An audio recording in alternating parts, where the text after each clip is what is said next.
መላከ ብርሃናት አድማሱ ጀንበሬ የሚባሉ በ1940ዎቹ የነበሩ ታላቅ የቤተ ክርስቲያን ሊቅ ስለ ኢየሱስ ክርስቶስ በዮሐንስ ወንጌል ምዕራፍ 10 ከቁጥር 1 ጀምሮ ኢየሱስ ክርስቶስ የሰጠውን ምሳሌ በመጠቀም እኔ የበጎች በር ነኝ እኔ እውነተኛ እረኛ ነኝ እናንተ በጎች ናችሁ ብሎ ራሱን በእረኛ ምእመናን በበጎች መስሎ ያስተማረውን ትምህርት ወስደው ሲያመሰጥሩ ሲተነትኑና ሲያብራሩ ምን ብለው ተቀኙኝ ታላቅ ሊቅ መላከ ብርሃን አድማሱ ጀንበሬ በነገራችን ላይ ኮኮ ሃይማኖት መድሎታ አሚን ዝክረ ሊቃውንት የሚባሉ መጻሕፍት እንዳሏቸው ልታውቁላቸው ይገባል ልታነቡላቸው ይገባል በጣም የመጠቁ የረቀቁ እኔ በዚህ ዘመን በ20ኛው መቶ ክፍለ ዘመን ቤተክርስቲያኒቱ አሉኝ ነበሩኝ ከምትላቸው ሊቃውንት በእውነተኛ ወጭ ሰባሪ ስለሆን ሐውልት አላቆምንላቸውም መታሰቢያ አላደረግንላቸውም እንጂ ምናልባት እኚህ ሰውዬ አንድ የምዕራቡ ዓለም ሰው ቢሆኑ ስንት ፊልም በተሰራላቸው ስንት መጽሐፍ በተጻፈላቸው ስንትኛም ታሪካቸውኛ ላይ ተጭኖ እኛ ጭምር ባነበንብልናቸው ነበርና ብዙ የመናፍቃን ጎርፍ በተነሳበት ወቅት ብቻቸውን የመናፍቃን ኃይል መክተው ለዘመንፈስ ቅዱስ አብርሃ ምክርና ተግሳጽ በሚል ርዕስ ለጻፈው የረኩሰትና የከደት የኑፋቄ መጽሐፍ የማያዳግም የማያሻማ መልስ የሰጡ ናቸው እንደውም በመልሱ ከመደነቁ የተነሳ ሰውየው ይባላል ለአርባቸው መጥቶ ለካ ቤተ ክርስቲያን ሰው ነበራት ብሎ አደነቀ ብሎ ሊቃውንት ሲናገሩ ሰምቻለሁ እናኝ ታላቅ ሊቅ ሲቀኙ ምን አሉ እማፈአሮዬ በጋ ለማቀበ ኖላው ያባግ አይላፍ ምንት ሂሩናሁ ወምንት ውእቱ ለዘይት አቀበረባሁ እማፈአሮዬ ደራአቀቦ ውእቱ እስመ ይበልኦ ለአሮዬ ከማሁ ወእመለሊሁ ይበልኦ እስመ ይሰይጦ በወርቅ ለዘይበልኪያሁ ምን ማለት ነው ይሄ አንድ ሰው አንድ እረኛ ወይም አንድ የበግ ባለቤት በጉን ካውሬ አፍ ቢጠብቀው ይደነቃሉ ለምን ነው የሚደነቀው አንድ ሰው በጉን ቢጠብቅ ፍየሉን ቢጠብቅ ላሙር በሬውን ጅብ እንዳይበላበት አንበሳ እንዳይሰብርበት ነብር እንዳይበላበት በጉ እንዳይጠፋበት ቢጠብቅ ተጣጣባቂው ሰውዬ ይደነቃሉ ምንድነው ቸርነቱ ምን ላይ ነው ለምንድነው በመጠበቁ ለምንድነው የምናደንቀው ይላሉ ሊቁ ወምንቱ ለዘይት አቀበረባው የተጠባቂውስ በግ ጥቅም ምንድነው ብለ ይጠይቃል የተጠባቂውስ ቸርነት የት ላይ ነው የተጠባቂውስ ጥቅም ምንድነው የበጉም ሆነ የተጠባቂው ጥቅም ምንድነው ይላሉ እማፈአሮ ድራአቀቦ ከበግ ካውሬ አፍ ከቀበሮ አፍ ከተኩላ አፍ ከተኩላ እንዳይበላው ቀበሮ እንዳይበላው ከተንከባከበው ከጠበቀው በኋላ ውእቱ እስመ ይበልኦ ለአሮዬ ከማሁ ራሱ መልሶ አርዶ ይበላዋል ስለዚህ አሁን ይሄ ሰውዬ በጉን ከቀበሮ እየጠበቀ ያለው ቀበሮ እንዳይበላው ለበጉ አዝኖ ሳይሆን የቅደም ተከተል ጉዳይ ነው መጀመሪያ ቀበሮ ቢበላው እንደውም ለበጉ ቀበሮ ቢበላው ይሻል ይመስለኛል ሳይጠበስ ሳይቀቅል ሳይሰቃይ ሰውየው ቀቅሎ ጠብሶ አሁንማ የምግቡን በየሆቴሉ የምግቡን የህይወት ታሪክ ስታዩት ሰው ለምግቡ ምን ያህል እንደተራቀቀ ይገርማቸዋል አንዱ በግ ምን ያህል ተሰቃይቶ እንደሚበላ ጥብሱ ቅቅሉ ምኑ እናንተ ታውቁታላችሁ በየሆቴሉ ስትገቡ ታዩታላችሁ እና እኚህ ሊቅ ምን ይላሉ በጉን የሚጠብቀው ሰውየው ለነፍሱ አይደለም ቀበሮ ቢበላበት እሱ ቢበላው ያጣል ለበጉ አስቦለት አይደለም ምክንያቱም ከቀበሮ ሲጠብቀው ኑሮ መልሶ ራሱ ከቀበሮ በከፋ ሁኔታ አርዶ ገፎ ቀቅሎ ጠብሶ ይበላዋል ወመለሊሁ ይበልኦ እሱ እንኳን አርዶ ቀቅሎ ጠብሶ ባይበላው እስመ ይሰይጦ በወርቅ ለዘይበልኪያው ገበያ ወስዶ ለበላተኛ ይሸጠዋል ስለዚህ አሁን በግ ጠባቂ ሰውዬ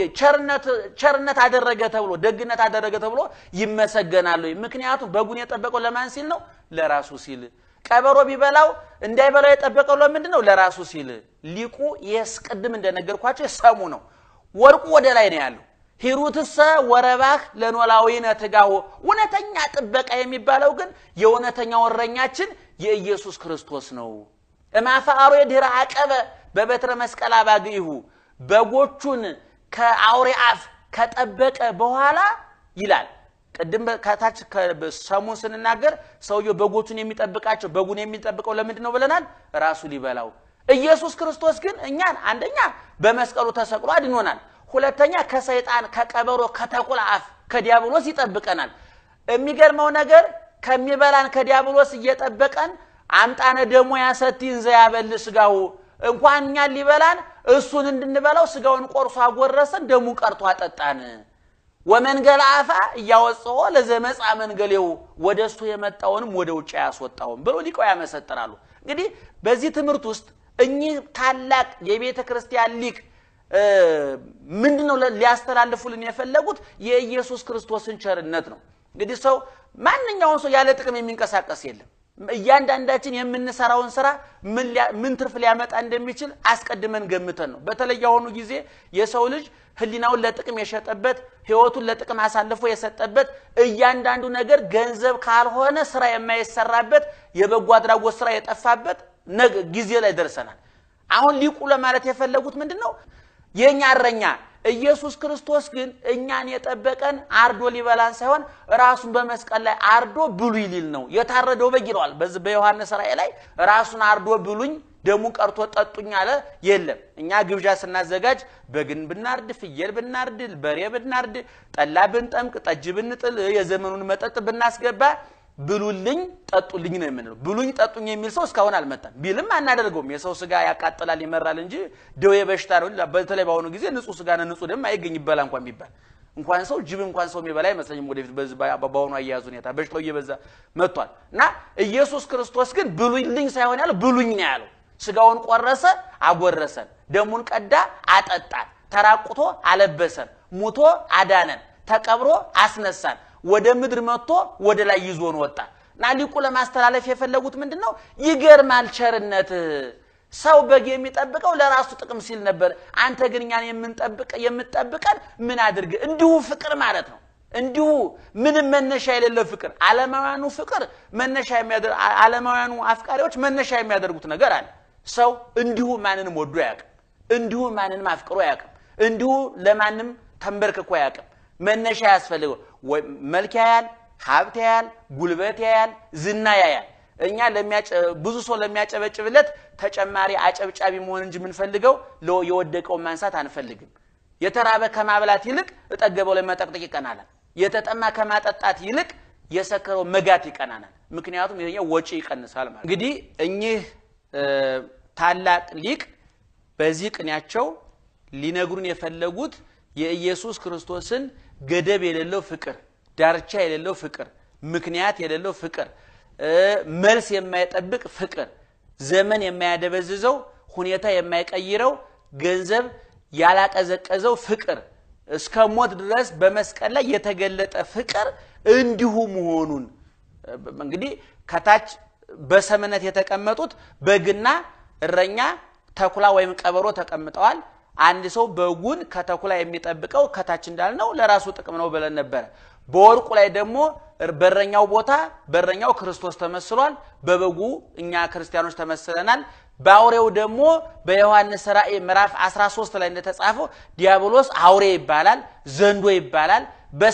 በግርማ ሞገሱ ሳይሆን በሰባሪነቱ ደግሞ አንበሳ ይባላል በግርማ ሞገሱ አንበሳ በክርስቶስ በአንበሳ ተመስሏል በሰባሪነቱ ደግሞ እንደገና ዲያብሎስ በአንበሳ ተመስሏል በቅዱስ ጴጥሮስ ምዕራፍ 5 ላይ ተመለከቱ ሰይጣን እንደ ተራበ አንበሳ ያገሳል በአንበሳ መስሎታል የበሰባሪነቱ ነው ዲያብሎስ በአንበሳ የተመሰለው በግርማ ሞገሱ ደግሞ ኢየሱስ ክርስቶስ አንበሳ ዘምነገደ ወዳ ተብሎ ደግሞ በበጎ ጎኑ ደግሞ በግርማ ሞገሱ ክርስቶስ በአንበሳ ይመሰላል እና